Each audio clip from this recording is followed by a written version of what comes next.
50 glorious years of IMSA organising motor races, starting back in 1969, and the 2019 season is about to come to a close on the 2.54-mile circuit just outside of Brazelton here in Atlanta. Hello everybody.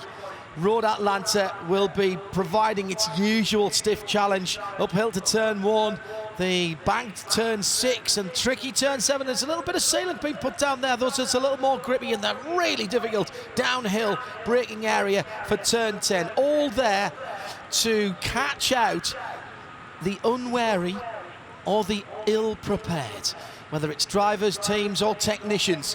A beautiful Georgia afternoon, a huge crowd on hand for Motul Petit Le Mans at Michelin Raceway Road Atlanta, and an expectant commentary team in the new Michelin Tower in the shape of me, John Hindhaugh, and Jeremy Shaw, who is alongside me, having had a Fast Friday that has absolutely lived up to its name so far, Jeremy, and we've got still qualifying sessions to come for the IMSA WeatherTech SportsCar Championship in Motul Petit Le Mans.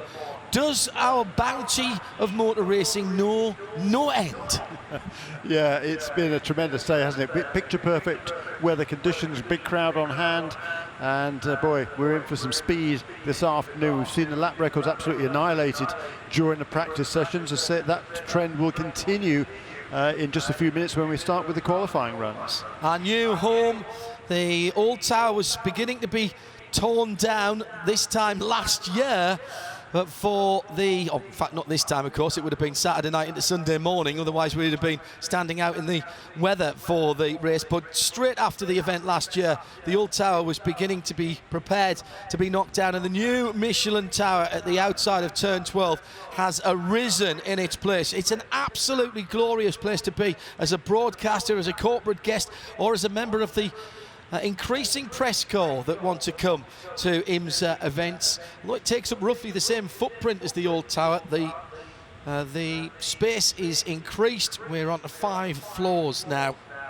and the infrastructure investment here at Michelin Raceway Road Atlanta has been incredible and easy to see for those of us who have to work here.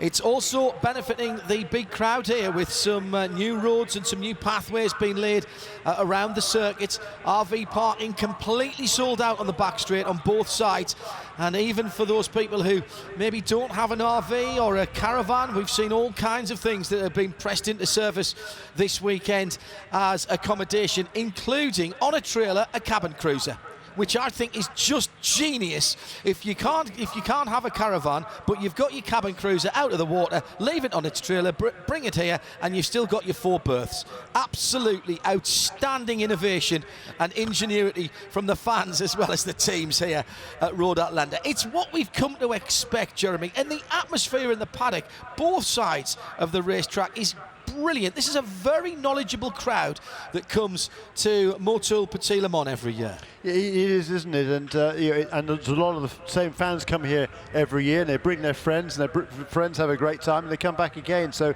it's kind of a self perpetuating theme. It's brilliant, and like I say, with Chamber of Commerce weather like this, there could be no better place for me to be, certainly this weekend. I'm excited to be here, and I'm excited for this qualifying session, and picking a likely pole winner, particularly in GTD, is not an easy task.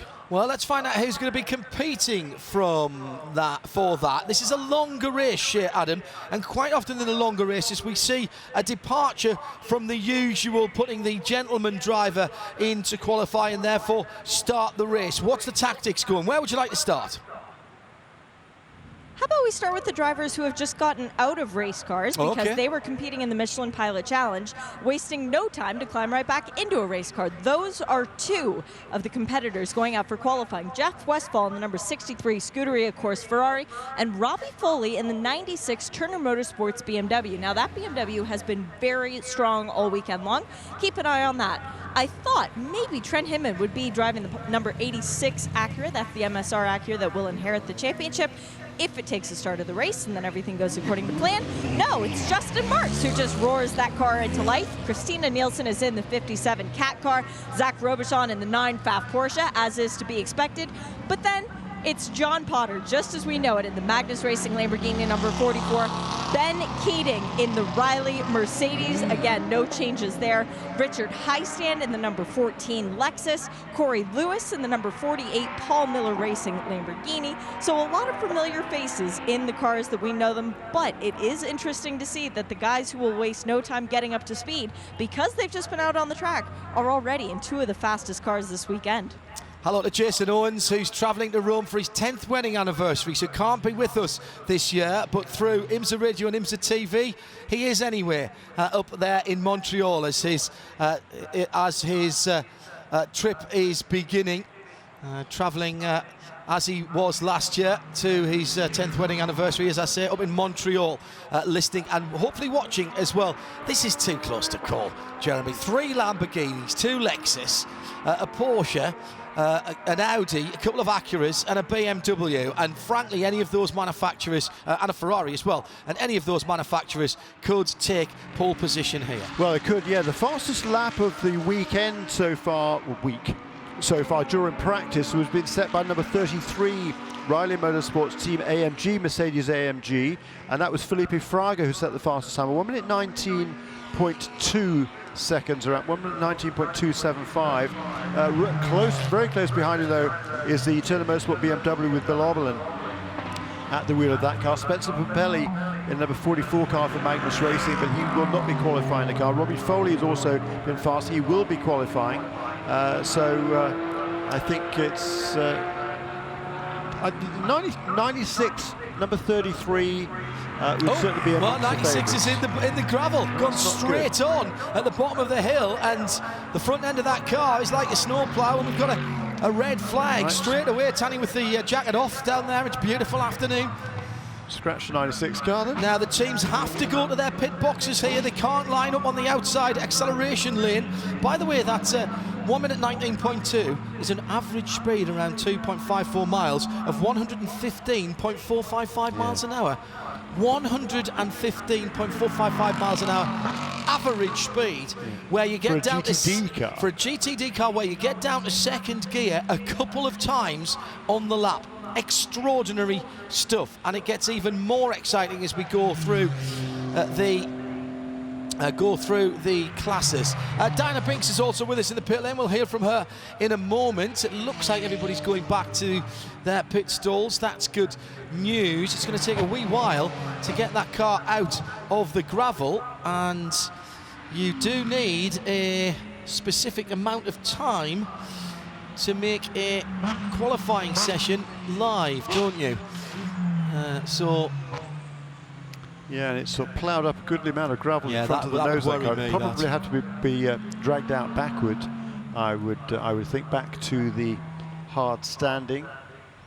And for Robbie Foley, I mean, he's just been just gone out of the GT4 BMW for Turner Motorsport that he was driving in the Michelin Pilot Challenge race. So maybe he kind of forgot that he was probably going about 20 miles an hour faster in this car when he got down to turn 10 on the. I'll tell you what, that is not that much difference actually. It's not. Yeah, but he's got no. He's got a different ABS system and all of that sort of stuff. So unlike Robbie, he's driven really, really well this season, has Robbie Foley. He scored his first sort of pole position at Detroit. Unfortunately, the car was disqualified afterwards for I think it was a ride height infringement, so that was taken away. But I think since then, Robbie, that gave him new belief, new confidence, really boosted his self-belief. And since then, he hasn't put a foot wrong, I would say, until just now, where he's put the car in the gravel. But they should probably be able to get that car back out again. I think, though, for causing a red flag, he will have his best. Is it best 1 or best 2 laps taken away? Yeah, best 2, I think you're right. So that's going to be a fairly major handicap. It's going to be tough to overcome. But take nothing away from Robbie for the rest of the season. He's done a really, really good job. And that car is still very well placed in the points championship coming in here, has a legitimate chance of getting second place in the points. Bill Oblin and Robbie Foley just 5 points behind Zachary Robichon, who's currently in second place in the GTD category points coming into this weekend.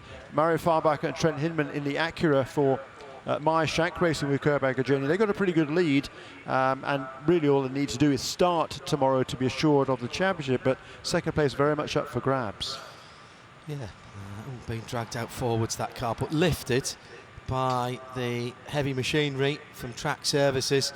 Been doing a great job this weekend. Last round of the year, and everybody trying that little bit harder. This is one of the Blue Ribbon events. First run in 1998. I was here.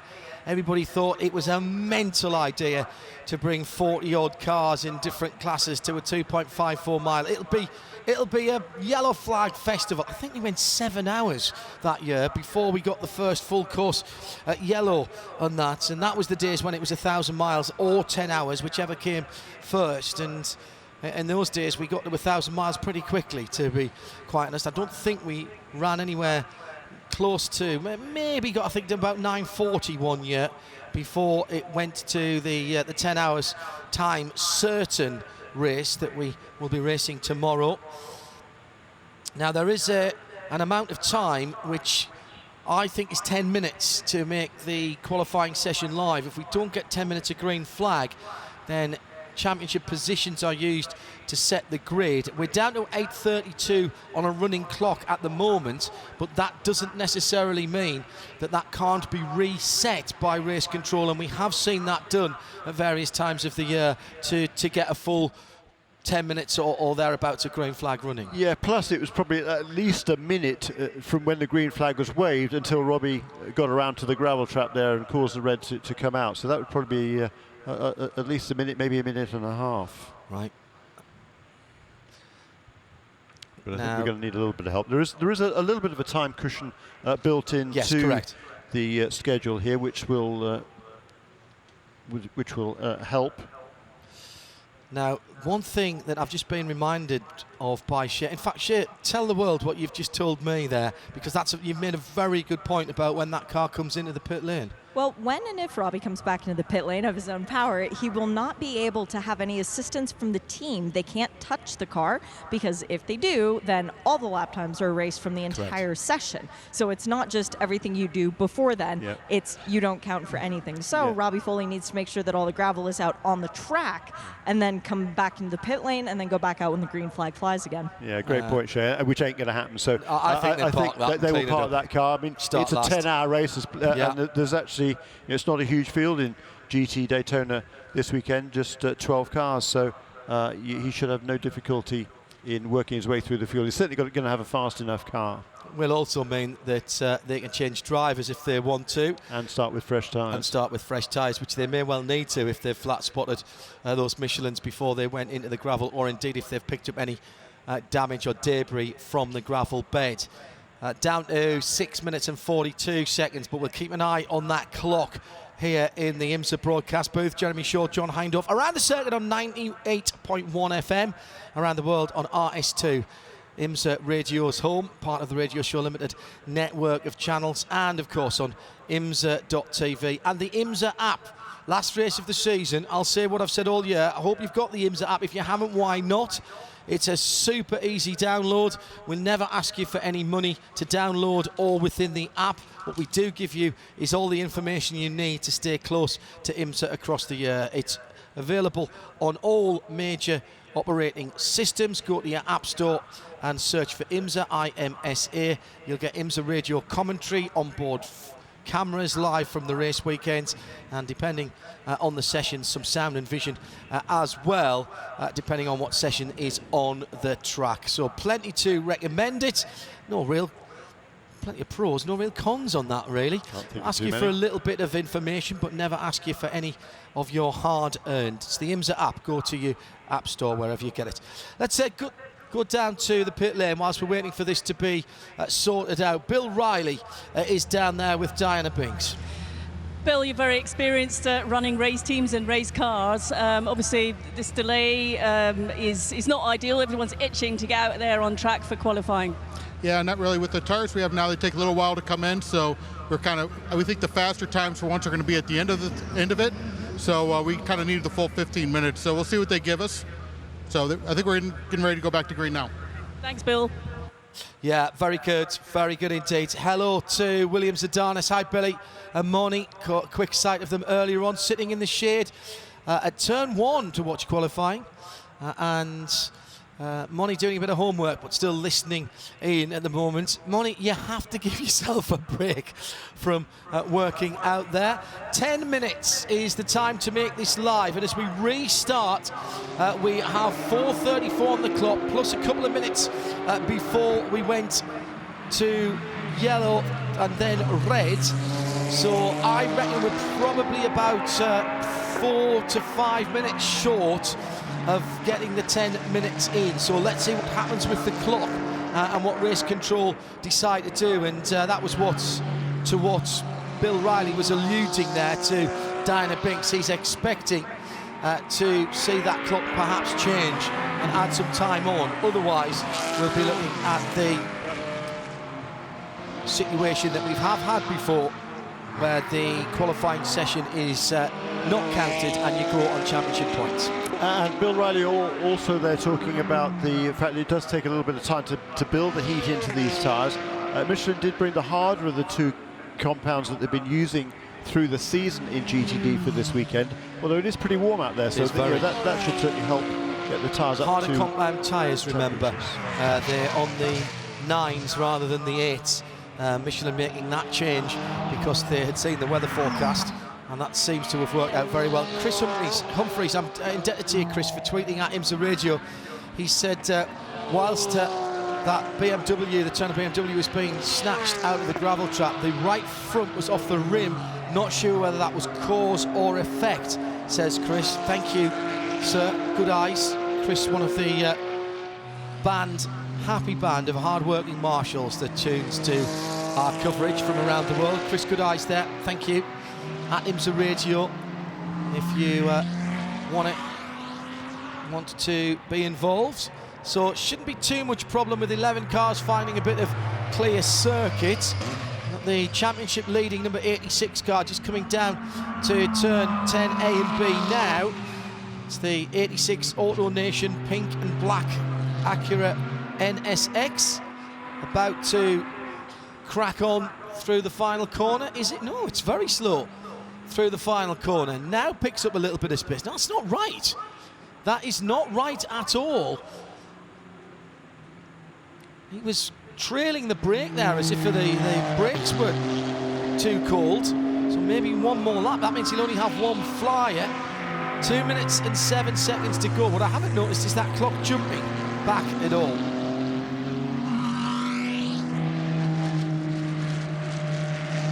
So, can't see the point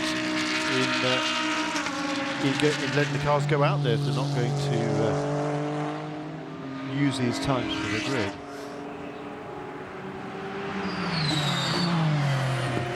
The wait. Yeah, 1 minute 37 seconds on the timing screen to go. Now Ben Keating turns the best lap on the first go around here. And I'm hearing from race control that the timing will be extended, and there we are, jumps back to 4 minutes 21. So just as I heard that, timing have been reset. The guys at Alcamel saw an extra 3 and a bit minutes put onto the session. The teams were told that a little while ago over the radio, and that's how we found out. So we will get the full 10 provided we stay green from now on, and this is a live session, Jeremy. So no more hanging about. Everybody's got to get their hands in the fast draw and pull what speed out that they've got. Yeah, I mean, 120.6 for your first flying lap is a good effort, but they're certainly going to be going quicker next time around. The first to cross the line is Christina Nielsen. 20.4, she goes to the top. that'll last very long, though. Westall up in the second place. Christina's been good at timing qualifying, hasn't she? Frank Montecalvo goes to the top in Lexus number 12. Now Ben Keating back to the top in that Mercedes car number 33, 1 minute 20.0. Shinya Mishimi drafted into the number 47 Lamborghini GTD. He's looking to put a good lap together here, and that looks like that car will bounce up the timing and scoring monitors. Wow. Yeah, the first into the 19s is Shinya. Well, I mean, he's raced over here before, Jeremy, hasn't he? Because he won the Lamborghini Super Trofeo, so he knows these circuits. Yep. No, Shinya, born in Cincinnati, lived most of his life in Japan. I believe he's based over in Japan these days as well, actually. But he's done a couple of races in the Lamborghini Super Trofeo this year. He won a championship back in 2016, but making his debut this weekend in the IMSA WeatherTech SportsCar Championship, and it's certainly been a good run so far for him. He's in second place so far. Ricardo Feller goes to the top. And as I was saying that, Shea said in my ear, yeah, but I don't think he's raced the Super Trofeos here because they don't normally come to Road Atlanta. No. That's a good point. So he's probably seeing this in that car for the first time. Yeah, he probably raced here in Skip Barber or something like that. I'd agree with that. Still a very good lap. 1:19.995. Lap record around here, Jeremy? It was 19.7 is a new lap. The old one, don't worry, we'll get to that in a moment. It's a 19.695 for Daniel Serra. That was last season, so that still stands at the moment. Yeah, it does. Mishimi up to second with a 19.780. So it's nice and tight, 0.020, 90 seconds to go. 63 coming around the far side of the circuit at the moment is Jeff Westphal doing the qualifying for the Scuderia Corsa WeatherTech car. These couple of cars going under the number 48 car just went through. That was Corey Lewis up into third position. Oh, he's really fella good. He'll have time for 2 more laps. But this car that just went across the line, was that Feller? That was 29 Feller. Yeah. 19.5, new qualifying lap record, and he wasn't even at his best in the final sector. This will be his last lap. So everybody from here on in, they'll have this lap and it'll be it. That'll be it. Coming down to under a minute. You do get, if the time expires, of course, whilst you're on your lap, you get to finish that lap. Through goes the number 44 of John Potter. He'll get 1 more lap. Now, what's Mishimi putting together? He's putting together a decent lap, and he's going to have to be decent because Ben Keating has gone through in a 19.665.08 seconds. It's 7 behind Ricky Feller. So at the moment, it's Audi 29, the green and white car, from Mercedes number 33, the purple Wings car. Then Shinya Mishimi there he goes through now, and a 19.7 is a better time for him, but it doesn't improve his position. No, he must have maybe made a mistake in the final sector, maybe at the turn 10A chicane perhaps, but he will have 1 more opportunity. Coming to the line now, here comes the number 86, the championship leader, jumps up to 5th position for Justin Marks. Checkered flag now flying. Corey Lewis is the first to take. Well, he didn't take it, no, Ricky Feller does. Yeah. Feller goes to the top. That's a 1:19.1. Now, nearly 4 tenths. That's the biggest gap we've seen here in this 10 minutes of green that we will have had. So start seeing, is it going to be last man out, gets pole position. Through goes the number 9, Zachary Robertson. No improvement for him in his position. Jeff Westphal gets the best final sector of everybody else, and his best time in 19.7, but he'll be no better than 5th position in the Ferrari. Mishimi's on a good lap. Through goes Ben Keating. 3rd is the best he can achieve. Pits for Richard Highstand in the number 14 Lexus. So only Mishimi, I reckon, at the moment, unless Justin Marks can pull out something extraordinary. Actually, Justin's not on a bad lap. What can he do? Now, who's that? Corey Lewis up to the inside of row 2. No, he's on. I think he's still on his last step. It's Mishimi goes to second. To second place, 119.5.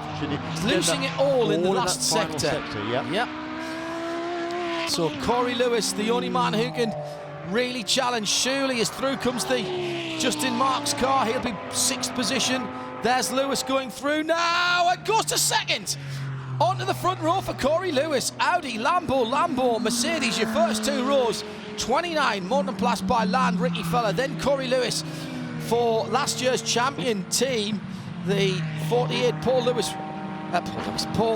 Miller Racing team. That car having to be rebuilt earlier in the weekend after an off for the team. Then Shinji Mishimi drafted into the Precision car in third position this week, and then Ben Keating in fourth. That's your front two rows. And great effort there by young Ricky Feller, 19-year-old from Switzerland, making his fourth start of the season and in the IMSA WeatherTech SportsCar Championship. So that'll be a feather in his cap. Good result though, very good result for Corey Lewis, and particularly Shinji Mishimi. Very little time in this GTD Lamborghini Huracan GT3 car. To come in and qualify third on his debut, hats off to him. Jeff Westphal, he doesn't often get a chance to go qualifying in these cars. He is going to be starting fifth in that WeatherTech Ferrari, and it was he who set the purple final sector time. Purple in the middle sector was Shinji Mishimi. Fastest through turn one and up the hill was Ricky Feller, the pole sitter. Provisionally then on pole position, and I say that because of something that's going on in the pit lane at the moment, which I'm going to leave to one side for the moment.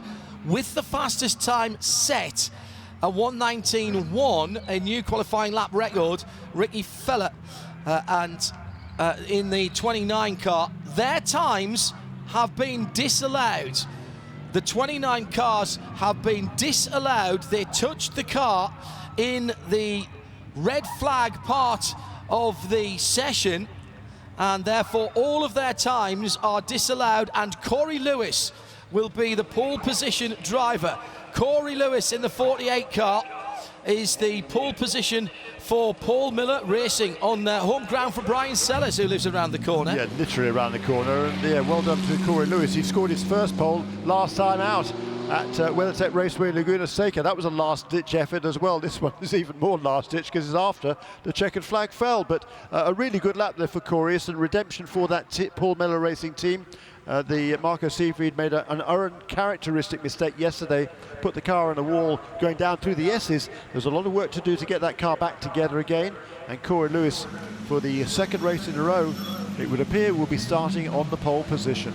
So Corey takes the car down to the end of pit lane. Marco Seefried was the man who put the car into the wall earlier on, and then it was Brian Sellers who took the car out and did a cracking few laps earlier on today. Corey Lewis getting out. It is Diana Binks who is down at that end of the pit lane. Diana, you've got Corey with you now. I have. He's just taking his helmet off, but I think TV might jump in just before me, but I'll try and speak to Corey once he gets the helmet off. He's taking his gloves off right now. I'm just about to take his helmet out so I can have a quick chat with him as some of the team come to greet him. You're live? Okay. I've got to wait my time, I'm afraid, so I will get Corey as soon as NBC are finished. NBC aren't live there, so... No, there's a change of plan. Yeah. Corey, many congratulations. A difficult start to the weekend, so that will make up for it. Yeah, it certainly does. I mean, hats off to the whole Paul Miller organization. These guys work their butt off to get this car, in motorsports things happen, accidents, and these guys worked as hard as they could to get us back out for night practice, and I guess this is a great way to repay them for all the hard work, and I'm just so grateful to be a part of this team, and, we have a long day to go tomorrow, but, starting the front row certainly doesn't hurt. And that's a new qualifying lap record, so congratulations. You didn't know that, but take that as well. I know now, for sure. It's a static 2 for 2 now, Laguna in here, so, tomorrow's another day. Digest. Thank you. Thanks, Corey. So the 29 land by Motul Petit by land car with the fastest time, but they touched the car. We were discussing that, Jeremy, in that red flag period about the BMW not being able to be cleaned out, because you are not allowed to touch it, you're not allowed to do tyre pressures, you're not allowed to change anything. You're not even allowed to open the door, which is what they did in that red flag, and that's cancelled it out. It's harsh, but it's touching the car. Yeah, they're not a full season runner, of course. Yeah, that's the thing. They're not familiar as familiar as everybody else with all the rules that are involved in the IMSA WeatherTech SportsCar Championship. That's a great shame for Ricky Feller, because he deserved that. It was a great lap he put together, fully 3.5 tenths quicker than the two Lamborghinis. But for the two younger Lamborghini drivers, both of those two, Corey Lewis and Shinya Michimi, former champions in the Lamborghini Super Trofeo of North America. So there's a feather in the cap for Lamborghini. Their drivers come through their own ladder, and here they are. They'll be starting on the front row of the grid in GTD for tomorrow's Motul Petit Le Mans.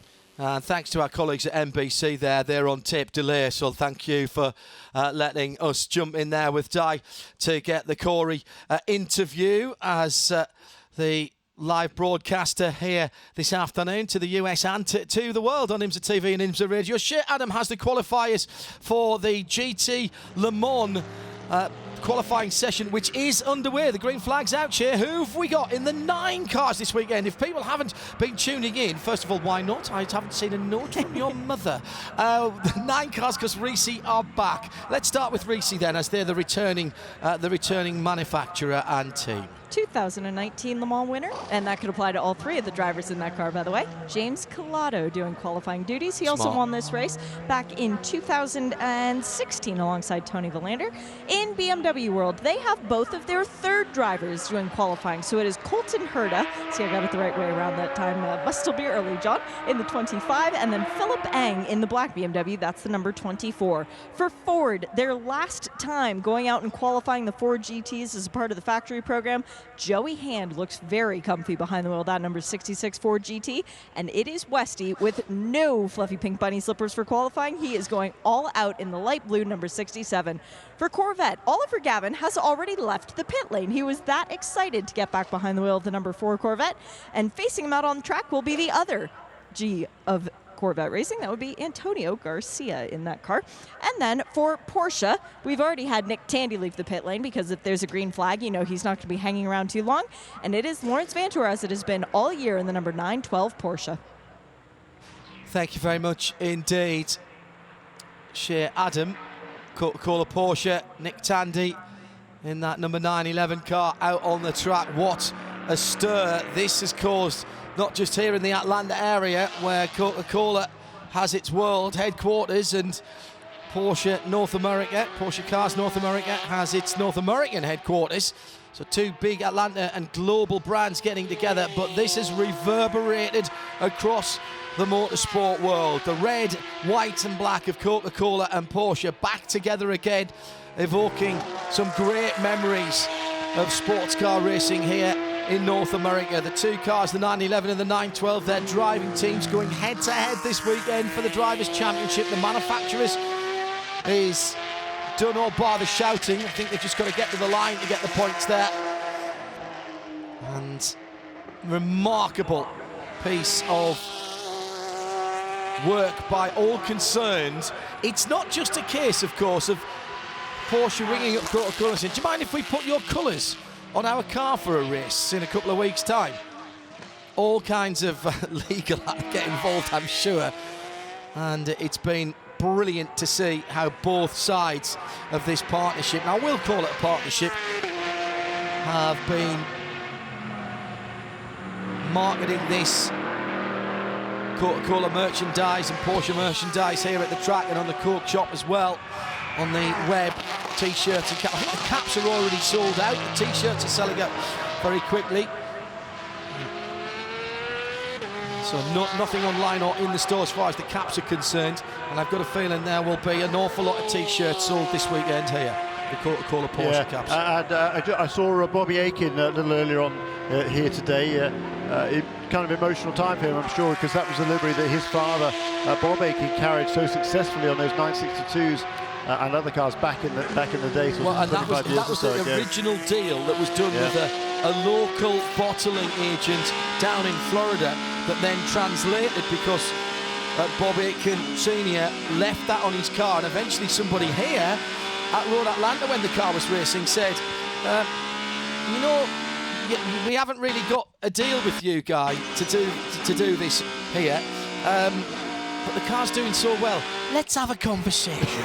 And then Atlanta got involved, head office got involved, and it was a one-race deal to start with, Jeremy, that with a local bottling agent, in fact with the guys who invented the Coca-Cola bottle, the shape of the Coca-Cola bottle, were doing the bottling, and they did the deal to start with, originally for one race, and that turned into the icon that became that Coca-Cola Porsche, or those Coca-Cola Porsche racing cars. Great to have them back here this weekend. It's working really well, and the cars pop brilliantly in the Atlanta sunshine. Emotional for the Porsche team because it's the last time out for the 17 RSR.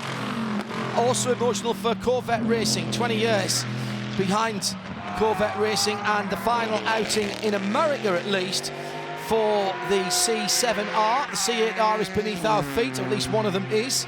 And also for Ford Chip Ganassi Racing. The last time we'll see the Works cars as a full season entry. Big efforts being made to get some one-off entries for privateers next year. But the Ford GT program has run its course. Yeah, that's such a great shame. I mean, that car should be on the grid. It's a way too cool of a car that is still eligible. When it's still eligible, it should be out on a racetrack. The marginal cost of running these cars when they're already built, they've already paid for, everything else is done. I would have thought the advantages far outweigh the costs that are involved. Hopefully the bean counters will agree with me. Well, you know, Ford have expressed interest in DPI 2.0, which is only, a couple of seasons away, Jeremy. And you'd think the advantage of running that car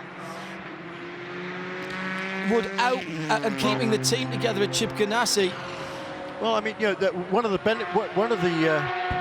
major advantages they had when they brought out this Ford GT was the fact they'd run the same engine package in the DP car for 2 years beforehand. So you know, all of that side of the business, all of that side of the technical package was well proven before they brought out the Ford GT.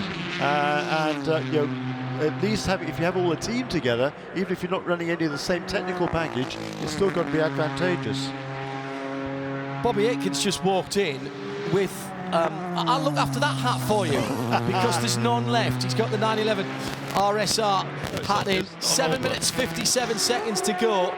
And Bobby, you and I were at the unveiling of the Coca-Cola Porsche livery at Court World, what seems like an age ago, but actually it was only a couple of weeks ago. You were emotional then seeing the car, but however, can be nothing compared to seeing them in action around Road Atlanta. They look stunningly good on the move. Oh yeah, it's just unbelievable. I just can't begin to tell you just the memories and the emotions to see that livery running around any racetrack, and here at Atlanta is just very, very fitting. And my family is just so honored, and for Coca-Cola and Porsche to do this, and that they care as much as they do, and that the fans care. Right at the end of the day, that's what it's all about. And this great hat, I've been told it's the last one because I went to go get one for my kids. Correct. And they said it's out. We've just been talking about it. None left online, none left in the shop here. So that one, name me a price for it. I suspect, like what we're seeing here, the experience, I suspect you couldn't put a price on that hat at the moment. No, I got to tell you, this one's not for sale. Cool to see you. It's still fond memories of your dad and that era of 962s, particularly for me. It was just fantastic. Hey, tell you what, we've got a fantastic qualifying session here. Oliver Gavin had gone to the top. He was then just pipped by Nick Tandy in the 911 car, and Oliver Gavin has repaid the favour. 0.023 of a second is the margin right now between the number 4 Corvette of Oliver Gavin and the number 911 Porsche of Nick Tandy.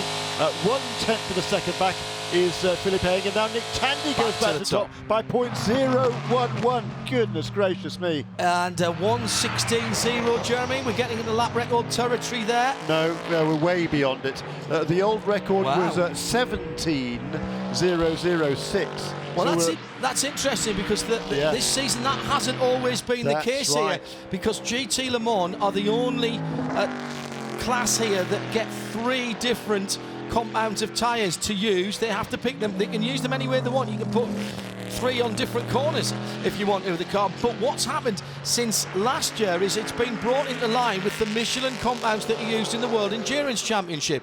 And that has not always suited some of the American circuits, as we get a Porsche 1-2 with Laurens Vanthoor, who's qualified pretty much every race this season for the 912, the champions elect in the Drivers' Championship, goes to the top of 15.8.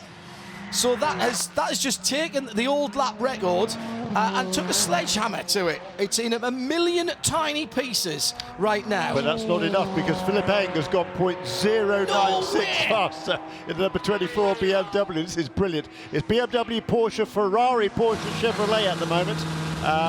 Ferrari's not finished, Jeremy. No. James Collado, what we know, just jumped up into third. I was just about to say he was hanging out in turn 1, and he's got the fastest first sector of the whole session. The 24 BMW is the black car. Philipp Eng's going there as well. What about Antonio Garcia? Oh, he went purple in the middle sector, improves in second, 0.007. 007 is the margin now between Eng and Garcia, but it's still Philipp Eng who's on top. Yeah, that's not an Aston Martin in sight either. James Collado purple, yeah, exactly right. James Collado purple in sector 1. And we know these Michelin tyres go for the whole 15 minutes, Jeremy.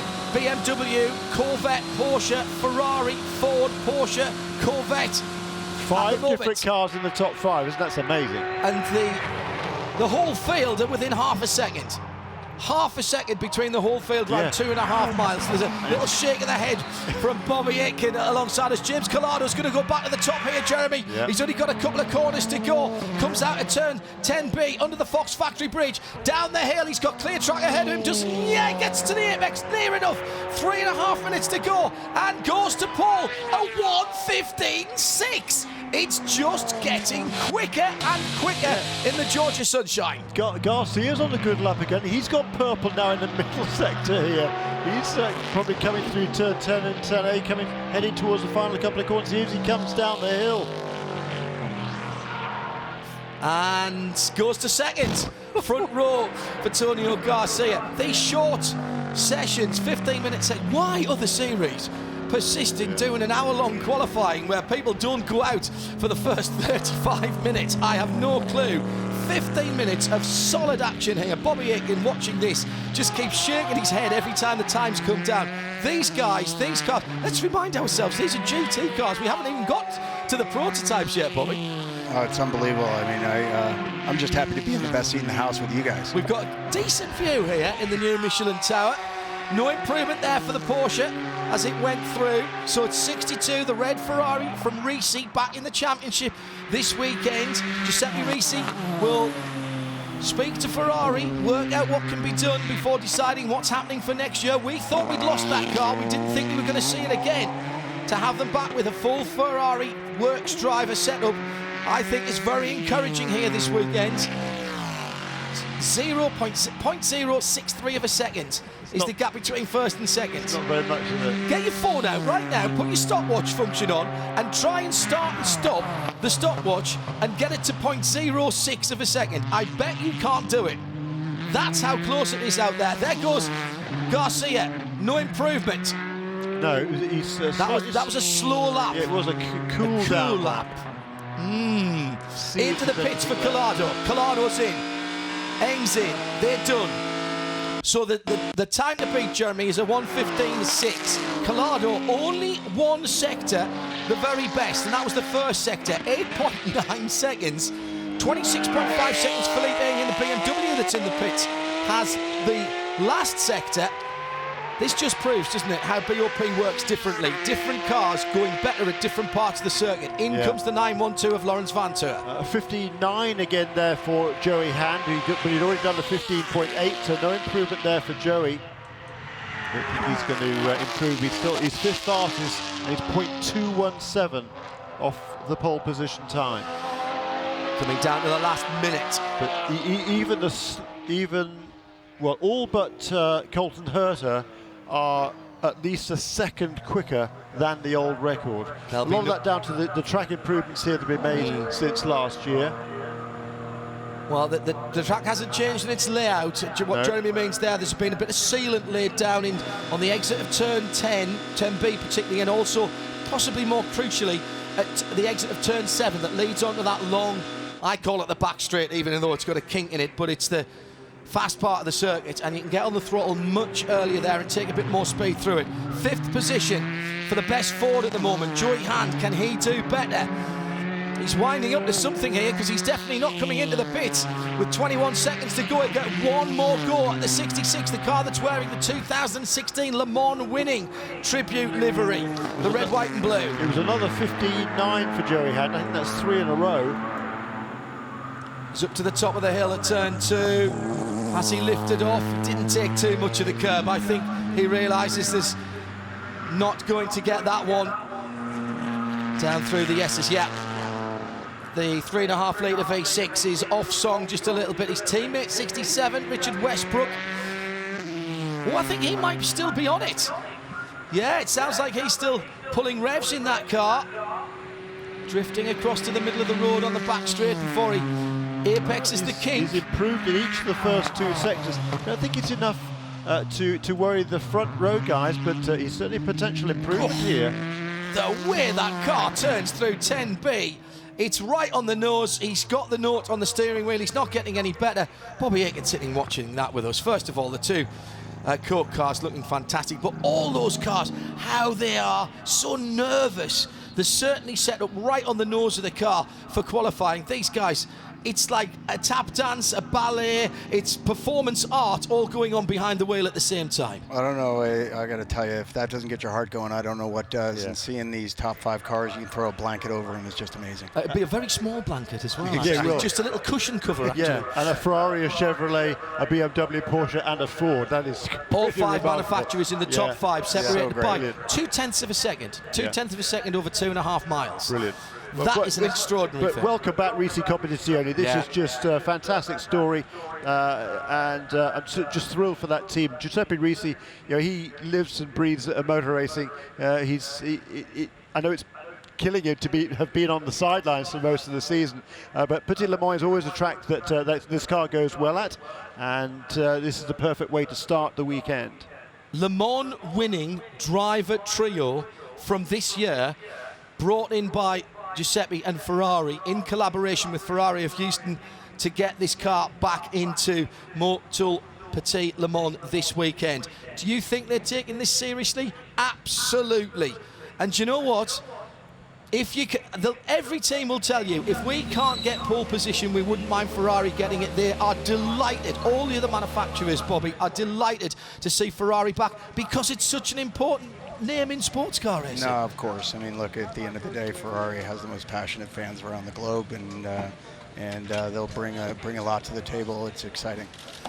So it'll be Kelly Stavist who does the pole interview for NBC. You'll be able to see that later on this afternoon. They're on tape delay, and then we'll get Shea in just a few moments' time. Bobby, you said if that doesn't get your heart going, nothing will. Well, if you think that got your heart going, wait until you see what we've got next with prototypes. Oh, it's going to be amazing. I did a little calculation earlier on today, and at a 1:08 something, 1 minute 8 something, earlier on today. Was it in 1:08.4? Yes. Yep.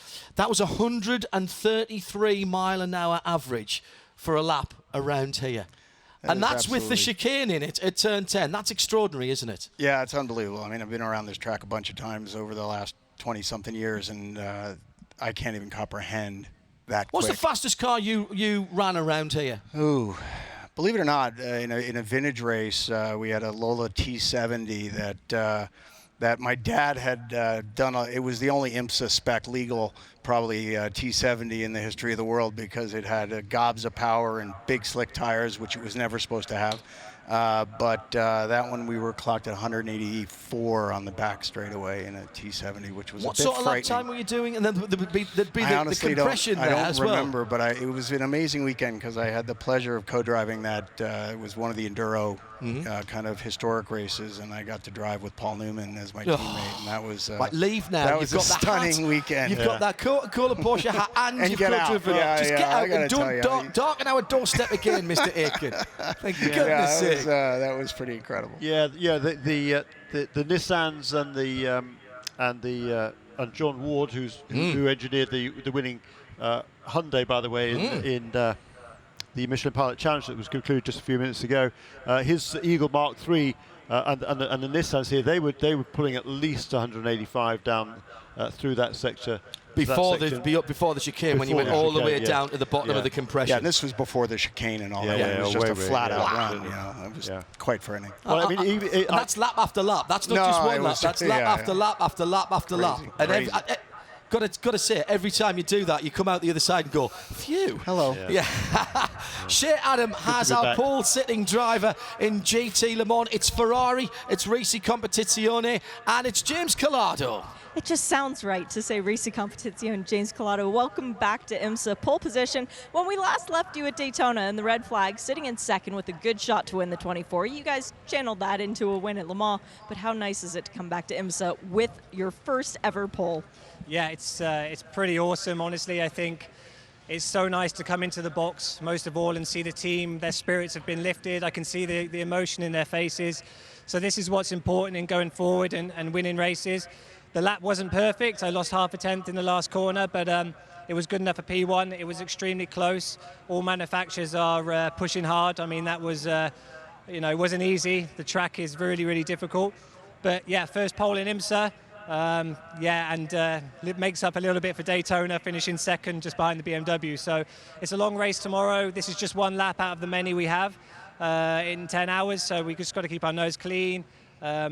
And learn from experience and just see what happens at the end. But we're there and we're confident and the car's good. For Risi Competizione, there are only 4 guys who work there full time, but it's no new faces on the wall. It's still all these guys who keep coming back. How much does that mean to you as a driver to see the passion of the crew? It's awesome. I'm just happy for Giuseppe, really. He puts in a lot of time and his own funding towards his team. He's extremely passionate about this sport. And it just makes us coming to this and getting good results even more special. So it's great to see the team uplifted, and this is just the start now. We've just got to keep on pushing, keep on improving, and get a few more race wins and see what happens.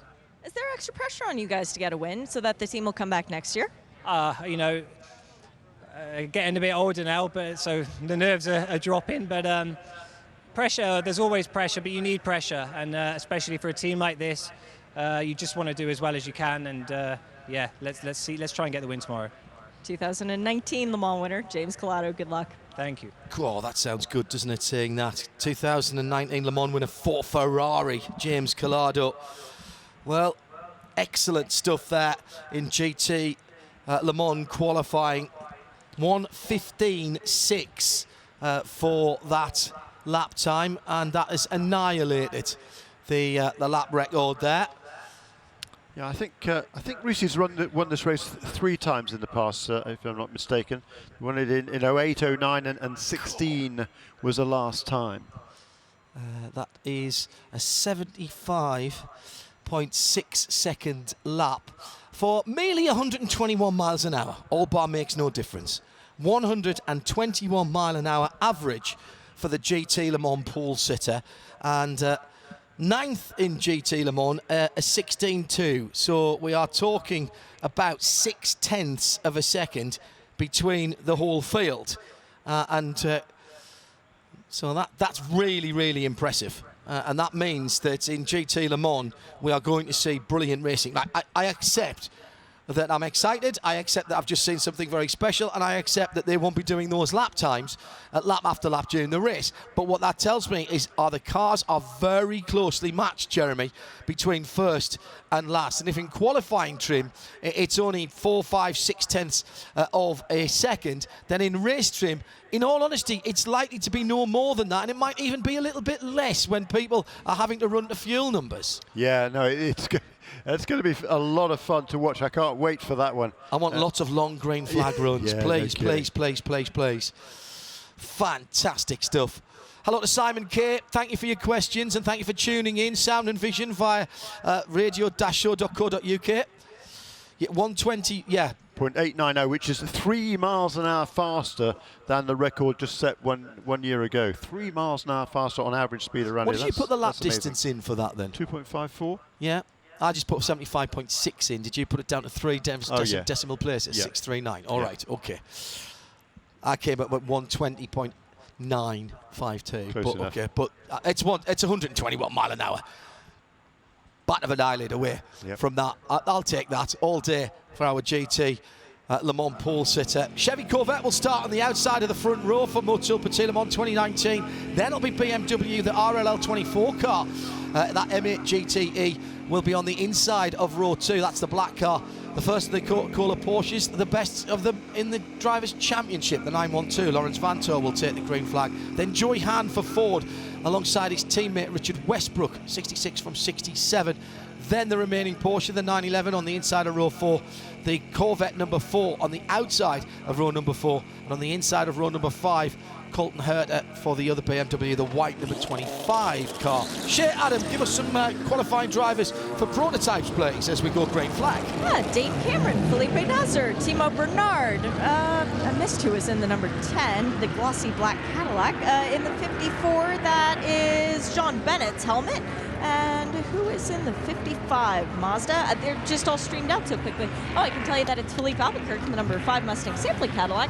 And yeah, almost all of them have left the pit lane. We have 3 cars left in the pit lane because everybody wants a piece of this qualifying session. Yeah, we normally see all the GT cars go out and stay out for the whole time. Not always the case in the prototypes. There's relatively short lap, tyre degradations not huge, tyre wear not huge here over the 15 minutes of qualifying. But really and truly, maybe 3 laps, maybe 4 laps, I would think, at the outside for the best out of the Michelin tyres here for the DPI and the LMP2 category. Carl Masson takes the number 38 LMP2 out, and Matt McMurray, the young charger, takes out the number 52. And that's been entertaining to watch as well over this season with the battles in LMP2. Had some good rumours, Jeremy, actually. I mentioned this earlier on the week about LMP2 teams who are looking at what's happening here next year in IMSA, particularly with the standalone race for Daytona and the shortened series for LMP2. I've got a feeling we might see at least a couple of extra cars next year, which would be a welcome addition to P2. Yeah, it really would, that's for sure. And we've seen some pretty good lap times by the P2s this weekend already. They're running in their own class. Just the 2 of them here, number 52 for PR1 Matheson Motorsports, which will be quickest in most of the sessions, but not by very much over the Performance Tech Motorsports car number 38. And thanks to Alan Prosser, he spotted that it was Renger van der Zander's helmet in the black Cadillac, the number 10, the Konica Minolta car, black with a little bit of blue on that car.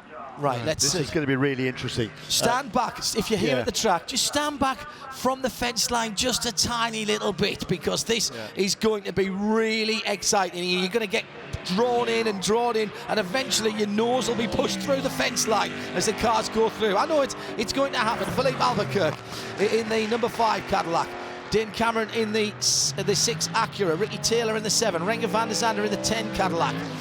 All of these guys are quick. Very quick indeed. Yeah, and the old record was, just so we get that in, 1 minute 10.437 for Pipo Derani. Gone, 109.5, first flying lap for Dane Cameron. Yeah, first flying lap. Over 130 miles an hour. I thought I better get it in quickly. No, you did well.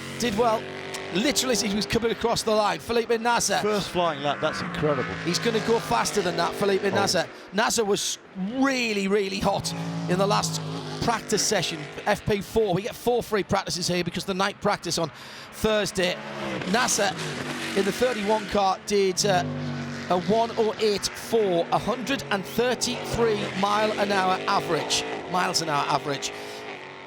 And that's going to go. I think we're going to get better than that on low fuel.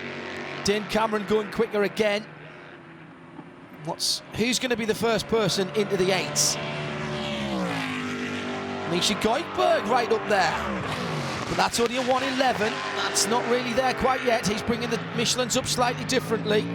Here comes Nasr. And Spencer Pickett's just gone across the line as well. Waiting for Cameron, 108.8. So already down into the 8s, 108.804. Felipe Nasr, 108.807. 0.003 of a second between the provisional front row after 3 laps. Yeah, and then Dane Cameron lifted right off, well, presumably lifted right off. It's a slow first sector time. I didn't see whether there's any traffic or whether he just lifted off, but Felipe Nasr, he's going the other way. He's clipped a full 1/10 of a second off his best time in the first sector. That's in car number 31. Right out to the edge of the circuit for the number 7 Acura Team Penske, driven by Ricky Taylor. 8.008 for the first sector, but he's already a couple of tenths down on Felipe Nasr, who's going for another one, Jeremy. He knows he'll have been told he's only 0.0. No, he's lifted off in the middle sector. Well, that's strange. He had a quick first sector. Might have been traffic there. Misha Goldberg gets to a 109.9. That's really good for the 85 Cadillac. What about the Mazdas, I hear you say? Harry Tinknell, who had a little off earlier on today. He's not been here before, of course, Harry. Often been on WEC duty. He's the best of the Mazdas in 5th. 109.5 for Harry. Yeah, and a 109.6 for Spencer Pigot. That's that car's best lap of the week so far. Spencer turned a 1 minute 9.8 in the earlier practice today. So he's clipped already a couple of tenths away, of a second away from that to be 6th quickest. Where's the other Mazda? Timo Bernhard. Oh, he hasn't been represented lap yet. No, that's an interesting one. Wonder if he's just... Well, he has now. He jumps up now into the 5th position, ahead of Tinknell at 109.029. Philippe Albuquerque. Felipe Nasr, excuse me, about to go quicker. So, hang on. Acura first and second, because we've got Ricky Taylor's just gone to the top with a 108.803, 0.001 quicker than his teammate. We have 3 cars in 4 1,000ths of a second. Yeah. And we're going to get Felipe Nasr going even quicker than his 108.807 at the moment. 108.803, 804, 807. That's your top 3. Yeah, that's how tight it is. And then 108.879 for Albuquerque, also within a 1/10 of a second. Dane Cameron has just gone to the top by 1,000ths. Felipe Nasr blows it apart as he goes through. 108.4, a massive 0.345 of a second. The old lap record is so far in the rearview mirror now, you need the Hubble Space Telescope to actually see it. And then the 0.1 of a second between the 2 Acura Team Penske teammates. Let nobody say that Roger Penske's organisation plays any favourites. 0.001 between the 2 cars. Extraordinary stuff. Who else is improving? Simon Trimmer for Cadillac number 84, the other one of the JDC Miller cars, is about to put his fastest lap in. He's in the 109s though at the moment. Renger van der Zande 109.3. He's just improved to 6th position. But all these guys are under the lap record, Jeremy. Simon Trummer goes ahead of Renger van der Zande, 109.2 for number 84 Cadillac. Let's just remind everybody the old lap record. Albuquerque to second. Look at that. Cadillac number 5, the Mustang sampling car. 108.6. Cuts the lead of Felipe Nasr in half. Still the 2 Acura Penske DPIs. A little bit further back, 3.5 tenths further back, both of them effectively. Yeah, Cameron just did a slow lap that time around, relatively slow lap that time around. Yeah, a slow lap being a 1:11.1, just what, less than half a second away from the old lap record. Yeah. It's extraordinary, isn't it?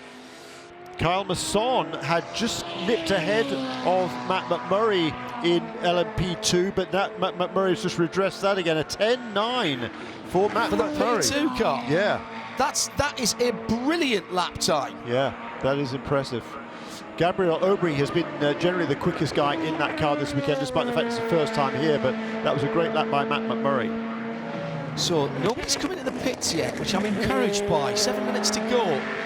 Cadillac front row at the moment. Action Express front row at the moment. 31 car will continue with a renewal of the Whelen sponsorship deal. The number 5 car, the Mustang sampling car, that one at the moment, a question mark alongside it. The Mustang sampling deal ends at the end of this race. But the guys at Action Express working hard to get that car back onto the grid. Ricky Taylor is going to move up in the number 7 Acura. Is he going to better his teammate? He only needs to find 1/1000th. I bet he knows exactly where that was as well. And comes through and goes to second. He found that 1/1000 and a bit more. 2.5 tenths. He's found there. Ricky Taylor up to second. 108.5, 108.4, 108.5, 108.6, 108.8. Your top four. Now separated by 0.345 of a second, those 4 cars. Remember earlier on we had 4 cars separated by 4/1000ths of a second, 3 cars, excuse me. That's incredible. In LMP2, it's Kyle Masson has just gone faster than That's a Murray. great battle. 110.911 for Masson, 110.969 for McMurray. The previous fastest lap this weekend was set by Gabriel Aubry in second practice yesterday in number 52 car at 111.2. So both of these two now gone faster than that. As it stands right now, it's 68.457 seconds. That's 133.573 miles an hour. Average. Into the pits for Felipe Nasser. He has the fastest first and second sectors. And Albuquerque also into the pits now in a 3rd place car. There goes one of the Acuras. It was Ricky Taylor, a 1:14 that time around. And P2 110.911 for Kyle Masson is his best lap last time around. So the gap between those two is very small indeed. 0.04 of a second. No, a bit more than that, but not much. Kyle Masson continues to circulate. 3 out of the top 4 are in. That's amazing, isn't it? It's back and forth between McMurray and Masson. Fantastic battle between those two. Both of them went quicker on their last laps. And 0.020 between them. Matt McMurray, wow. And Ricky Taylor, not lighting up the screen at the moment, but has done a 7.9. No, he's lifted off in the middle sector. Just wondered what was going on there. Timo Bernhard on an 8 flat for the first sector in the 77 Mazda. That car to like in the middle sector. He's 3/10 time on the very best, but he could move up here. Currently in 5th position for the best of the Mazdas, with his teammate Harry Tinknell in the pit lane. Through comes the 52 Orica of Matt McMurray. 110.8, improves again. There goes Timo Bernhard in front of us. Does he improve? He does improve his time down to 108.8. Earlier on today, that would have been a really good time. But we've moved on a little bit. We're 4/10 quicker than that now. Kyle Masson back to the top with LMP2, 110.722. He's got a 1/10 of a second advantage right now. This is great battle in LMP2. Brilliant. So Timo improved there, Jeremy. He's 4/10 away from pole position, and he's in 5th position. 4/10 for the top 5. Yeah, he's lifted off now, though, Timo Bernhard. So maybe he's got time for one more if he can cool the tyres. Yeah, if he can cool the tyres, perhaps. That Mazda not at its best in the first sector. Loses a couple of tenths or so. Good advantage over Timo Bernhard over Harry Tinknell. Bernhard a 108.8 in number 77 Mazda. Harry Tinknell, best he can manage, a 109.2 in the number 55. Fair to say that Timo's been here a few more times than Harry. 5 wins here for Timo Bernhard across his career. Matt McMurray, no improvement that time around for Matt McMurray, kind of 52. Timo pits in the Soul Red Crystal Mazda with the silver fin and roof. So I think with 2 minutes to go, we need to be watching on our timing screen is Kyle Masson and Matt McMurray, because Matt McMurray's not taking this lying down, Jeremy. No. He's having another go. He's not quite as quick as Kyle Masson in the first sector, but what he is faster than he has been before. An 8.2 second first sector for the second place LMP2 Orica. Kyle Masson, he's already had 3 poles to his credit this season. Just a quick note on John Bennett, who by the way is touring in at the moment. This will be his last race in the prototype, the core prototype program being wound down. They'll still run the Porsche cars in the GT Le Mans category. Tackled on this by Diana. He said, there was a great quote earlier this week, "I'm going to wash motor racing out of my blood." The next question that he answered was, Yeah, I'll probably be back in the GT3 car sometime soon. It was literally not 50 seconds later.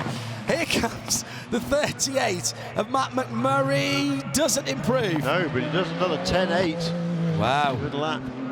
And 11 laps into the stint on those LMP2 cars. Yeah, a little golf clap for Michelin as well. The tyres. Oh, hang on. Kyle Masson has done his best first sector and 8th dead.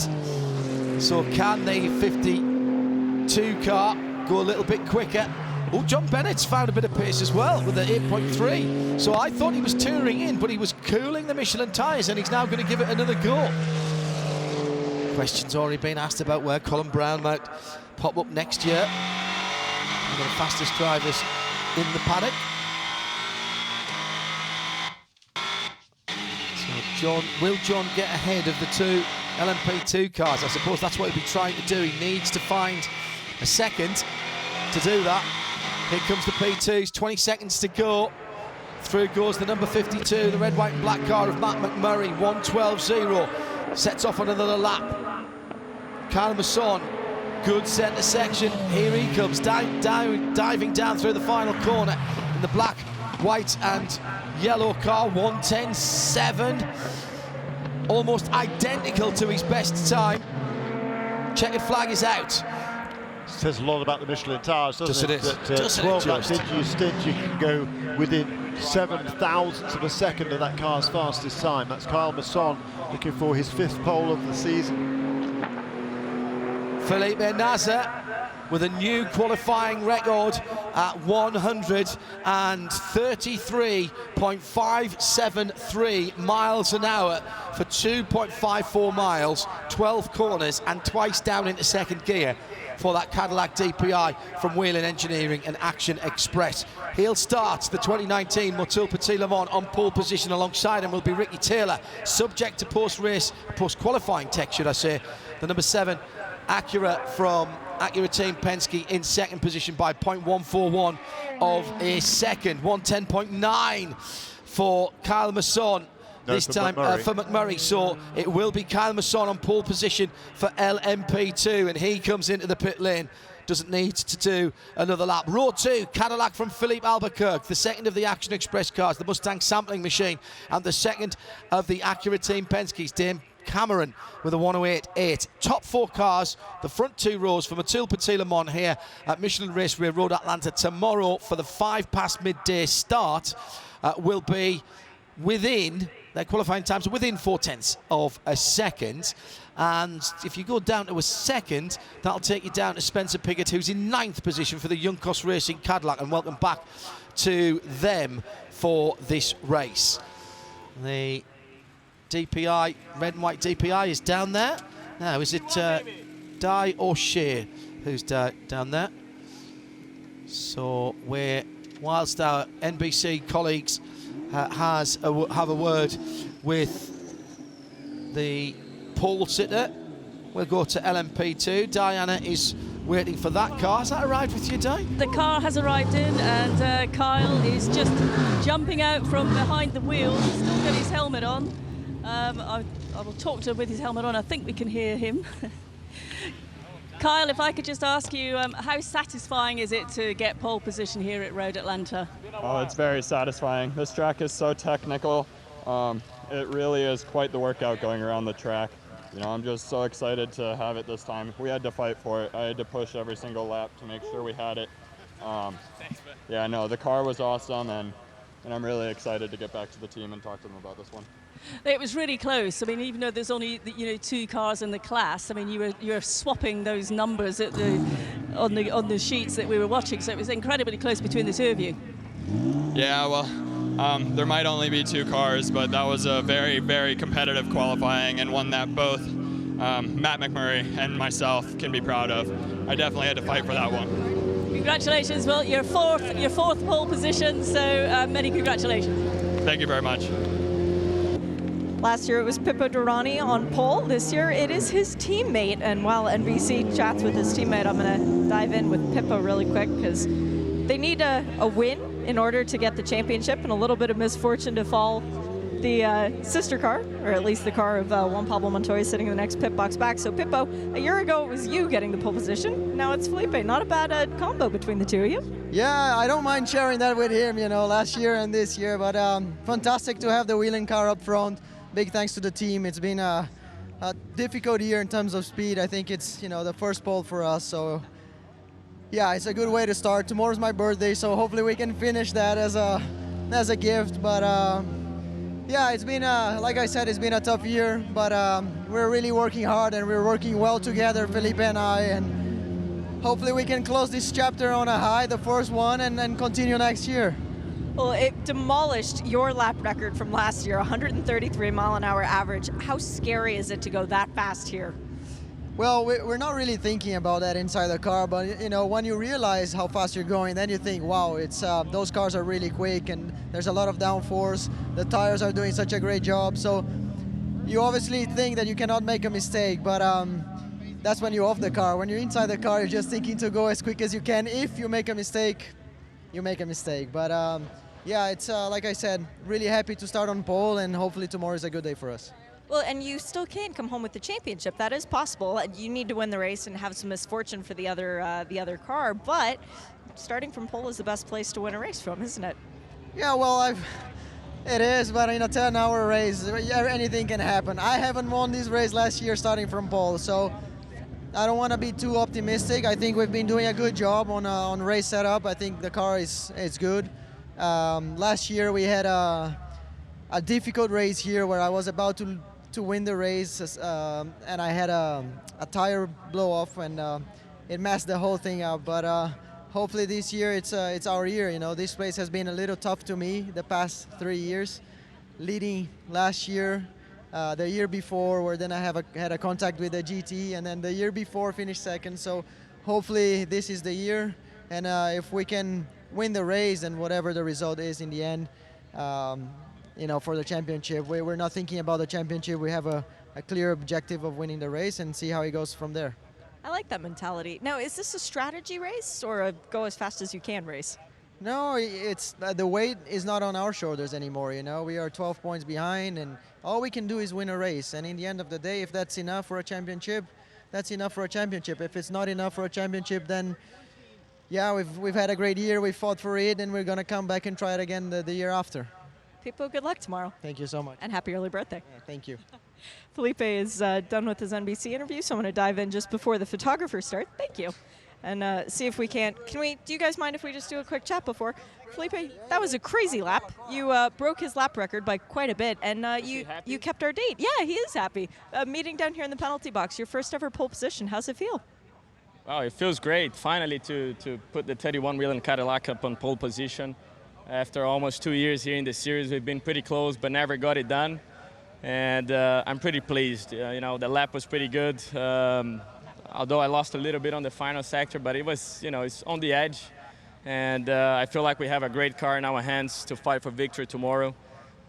Today is a good day, but tomorrow is the big day, and I feel like starting from pole gives us a good chance of, oh yeah, we got people's birthday coming up tomorrow, so another good reason there.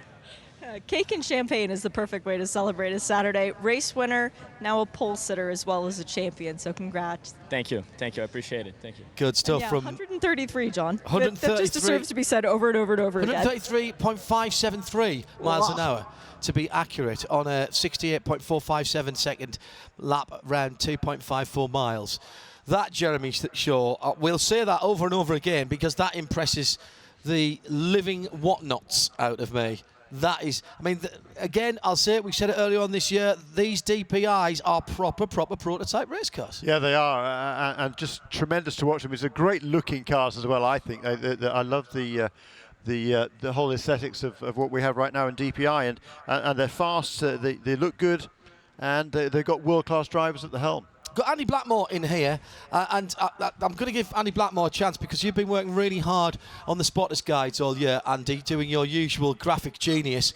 You can't do that without the help of the teams and of IMSA, can you? No, exactly. The teams have been awesome, particularly in WeatherTech. I get a lot of heads up, so special liveries and things like Yeah, that? so people like Porsche, you know, I knew quite a long time ago the Coke thing was happening, and Core, I knew about Core, but obviously I couldn't put that in the printed guide because of embargoes and stuff. So, yeah, the teams, particularly in WeatherTech, are awesome. Same with the Michelin Pilot. I'm fortunate in that I get to do quite a few of the cars that are actually in the guide, and some of that's happened because of IMSA. And like, I was chatting to Scott Atherton this afternoon, and like, you know, those people got me on board back in 07, 08. Yeah. So, you know, it's been really useful for me as a career, because it's enabled me to sort of build relationships with teams, and people now know that, you know, I can be trusted, I can get sort of, you know, embargoed stuff, and I'm not going to spill beans, and I get work out of it as well from teams. So,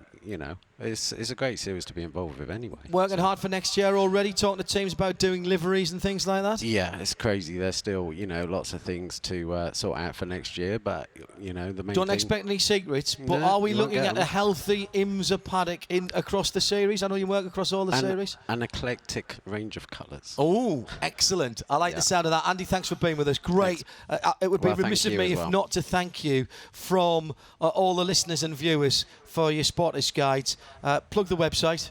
So the website, the main website is spotterguides.com for obviously the spotter guides, and then my own artwork, my own liveries is andyblackmoredesign.com, which desperately needs an update. But where do you get the time when you're doing so much paperwork? Hour 25 and hour 26, yes. Yes, absolutely. Andy Blackmore joining us here at the end of a brilliant IMSA WeatherTech SportsCar Championship qualifying session, which brings to an end the track action on Fast Friday. Fast Friday, 133.5 miles an hour, Fast Friday. That'll do for me.